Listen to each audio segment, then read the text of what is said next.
Yo, what's going on, y'all? It's Cone, and the Houston Rockets might not be championship contenders anymore. Today, we got some breaking news that Fred VanVleet tore his ACL. He is out for the entirety of the season, and being past a 30-year-old small guard in this league, this might be kind of the end of Fred VanVleet's career. I don't want to say it's definitely the end or anything like that, but it's definitely going to hamper him going forward. And you might think it's overreactionary to say that the Rockets are no longer championship contenders when it's just Fred VanVleet who's going to miss the season. Like, they added Kevin Durant and Dorian Finney-Smith, and Sengun looked unbelievable in Eurobasket. They can definitely still be one of the best teams in the NBA, but I think losing Fred VanVleet is really going to highlight their biggest weakness, and I think he's more impactful than a lot of people realize. And I do believe that a move is necessary from the Rockets to now address this gaping hole they have in their roster if they want to be legitimately in the contention picture for this season in the Western Conference.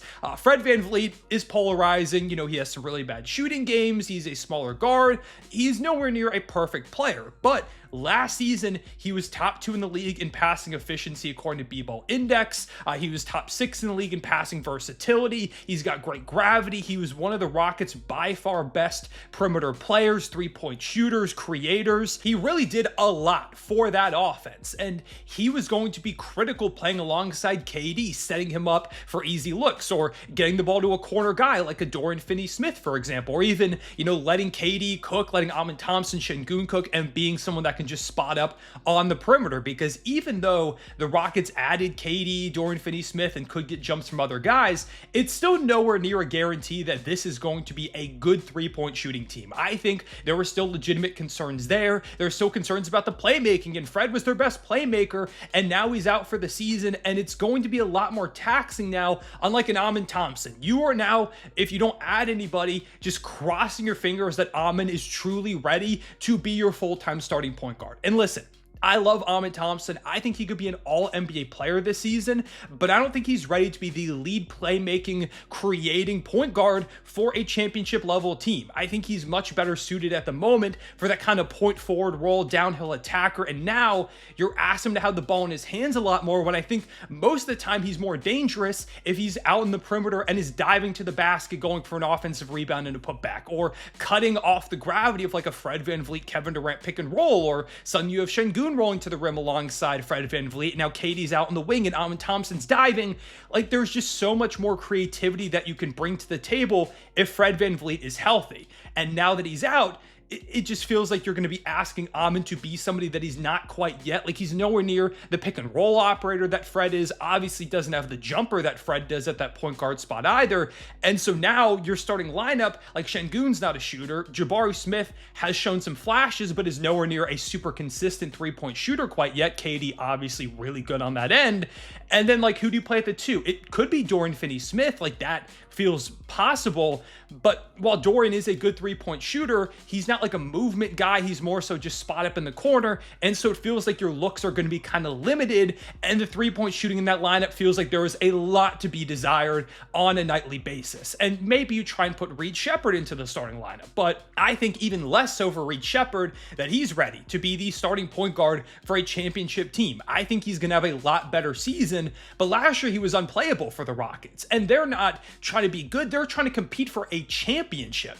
He's just not going to be there quite yet, I don't believe. Maybe I'm wrong. Maybe he has an awesome camp and he's ready for that big leap, but I think that's a massive stretch, and that's a big time what if to hope that he can get to that point and be anywhere near as effective as Fred was operating the offense last season. Now, having improvements from Sengun, and KD is a pretty solid playmaker for his position, it's going to make it so that this is still a really good team, but I do believe they were already fighting an uphill battle against the Oklahoma City Thunder and the Denver Nuggets to win this conference. To me, they are already pretty clearly the third spot because of the lack of depth at the guard position. That's now a glaring weakness, because now it's, I guess, you make Amen full-time point guard, and then Reed Sheppard and Aaron Holiday, easily one of the weakest guard rotations out of any of the top teams that are in that West. Like, the Thunder have Shea and Caruso and Case and Wallace. Like, that's a really good rotation. And the Nuggets have Jamal Murray, and they bring in Bruce Brown to help out, and Christian Brown. And of course, Jokic's playmaking basically gives them a point guard at the center spot.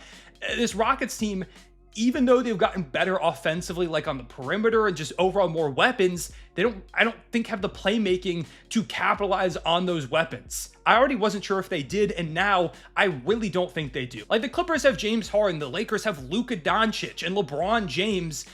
I just think the Rockets are really going to struggle again in the half-court offense. They're still going to rack up a lot of regular season wins. I still feel good about them having a top 3 record in the West, but whereas before I thought they could maybe grab the 2 ahead of the Nuggets, now I feel pretty firmly they're going to be that number 3, and in a series against Denver, I just don't think they're going to be able to keep up nearly as much as they would have been able to otherwise. I didn't already think they would have. I still had the Nuggets winning that series if we saw it at the end of the season, but now I feel pretty strongly the Nuggets would win. So the question becomes, what can they do? Is there a way to fix this? And if this had happened early off season, it would have been much easier. Like if they could have brought in Dennis Schroeder, I think he would have made a big time difference amongst a number of other guards that are now elsewhere because it's September 22nd. Like it's really late for this type of injury to be happening. They can't even bring somebody in. Like Russell Westbrook is somebody that has been mentioned. I tweet about him because he still doesn't have a home. He's a good playmaker, can bring downhill pressure, does not help the 3-point shooting. And ultimately, I think that's what prevents